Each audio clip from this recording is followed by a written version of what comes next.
4월 14일 새벽기도에 시작하도록 하겠습니다. 강단 메시지 정리합니다. 말씀망대 15번째 욥기에 나타난 그리스도라는 제목으로 말씀 받았습니다. 하나님께 답이 있습니다.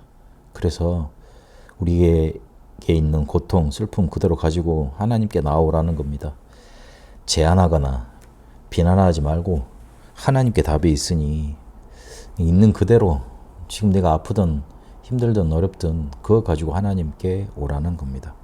우리는 고난을 당하면 내가 뭘 잘못해서 이렇지 정죄나 문제 해결로 들어가 버리는 율법으로 가든지 아니면 하나님이 이것을 주셨지 그래서 이건 축복이지 그렇다면 과연 하나님의 절대계획이 뭐지 물을 수 있는 복음으로 가게 됩니다.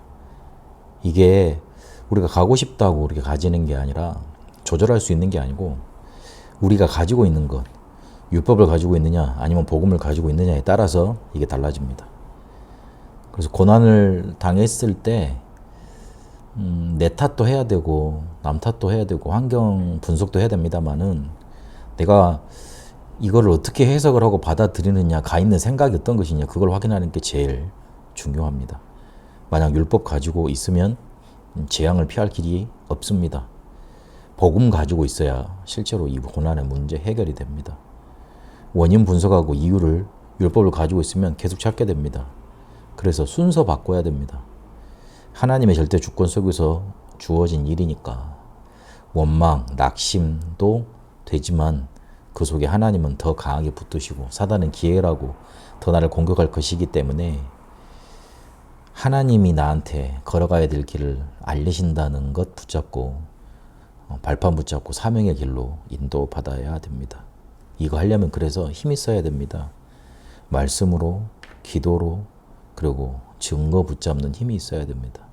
힘이 있어야 말씀이 들리고 내 것이 되고요. 기도할 수 있는 힘이 있어야지만 뿌리 내리고 역사 일어납니다. 힘이 있어야지만 실제로 2, 3, 7, 5층 정도까지 갈 수 있는 증거 얻게 됩니다. 고난 앞에 섰을 때 율법의 생각이 버려지고 복음으로 가지도록 힘 얻게 되기를 바랍니다. 지혜서의 첫 책으로 하나님의 지혜를 신뢰하라 욥기는 말하고 있습니다. 하나님은 공의로우시다. 엄격한 공의 원칙으로 세상을 다스리신다. 그래서 욥 너에게 온 고통은 네가 잘못해서 그렇다. 새 친구들은 이렇게 말을 했습니다. 근데 욥은 나는 무죄하다. 나의 고난은 하나님이 내리신 벌이 아니다. 응답이 없는 시간이 길어지니까 감정적 혼란 속에서 하나님께 제발 답을 달라고 격정적으로 설명을 요구하는 그런 장면들이 나옵니다. 하나님은 그 뒤에 나타나셔서 창조 세계의 일을 말씀하시면서 너는 창조주의 시각에서 너에게 당한 고난을 이해할 수가 없다. 그리고 세상은 네가 생각하는 만큼 그렇게 딱딱딱 그런 원리로 돌아가는 게 아니고 경이롭고 고난을 방지할 수 있도록 그렇게 설계되지가 않았다. 그렇게 완전한 것이다. 하나님이 불의하다고 할 위치에 너는 있지 않고 그러니 너는 내 진리를 신뢰하라. 너는 나를 믿어라. 이 말입니다. 그래서 욥을 옳다고 인정해 주시고 새 친구까지 이렇게 용서할 수밖에 없는 그런 번제들이라고 하나님이 모든 걸 회복시키시고 끝나게 됩니다. 욥이 왜 하나님에 대해서 불신앙하지 않고 하나님께 계속 답을 요구하고 하나님께로 더 파고들 수 있었습니까? 우리는 불신앙의 자리로 갈 수도 있잖아요.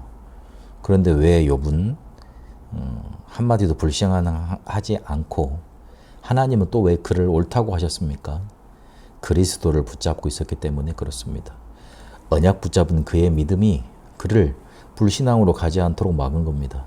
하나님께로 더욱더 파고들었던 그의 믿음이 그리스도를 붙잡고 있었기 때문에 그렇게 인도받고 응답의 자리로 갈 수 있었습니다.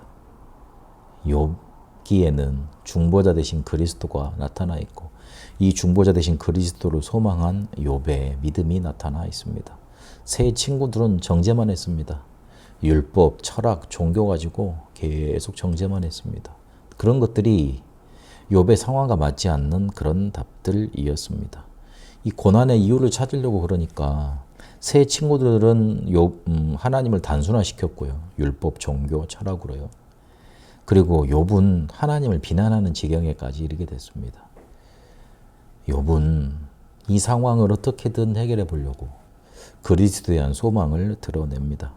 자신을 중재해주고 자신에게 답을 줄 수 있고 자신의 의로움을 판결해 줄 중보자를 찾게 됩니다. 그리고 그는 대속자 되신 그리스도를 붙잡았습니다. 욥은 죄가 어떻게 하면 해결되는가 그 길을 알고 있었습니다. 바로 번제입니다.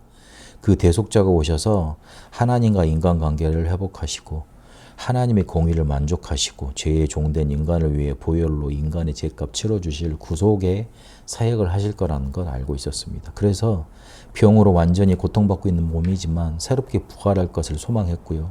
그리고 가야 될 하나님 나라를 지금 누리는 부활신앙을 갖고 있었습니다. 먹고 사는 것에만 만족하는 신앙이 아니라 하나님 나라를 위해서 사는 인생, 이 부활의 신앙을 가졌던 겁니다.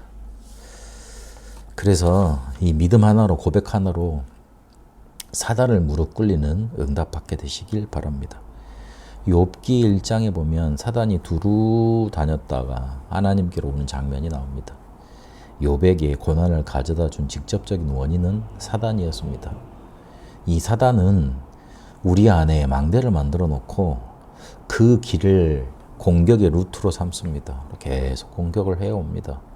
쉽게 볼 존재가 아니고 그리고 없다고 이렇게 뭔가 잊어버려야 될 그런 존재도 아닙니다.